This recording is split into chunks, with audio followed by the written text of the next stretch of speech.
how to get notes on Instagram. Hey everyone, welcome back to our channel.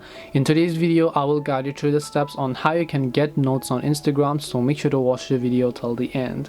So if you want to get notes on Instagram, all you have to do is go ahead and first of all make sure to launch the Instagram application over here, and let's say that you are on the DMs tab, you see that other people are sharing the notes and even you would like to share your own note. How do you get these notes feature if it's not available for you?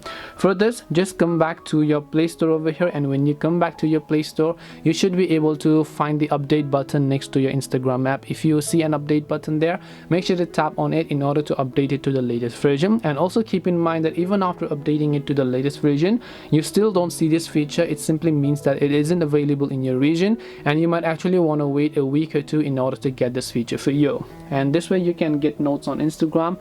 Hope this video was very helpful. If you have got any more questions, feel free to also leave them down. Thank you for watching till the end, and see you soon in the next video.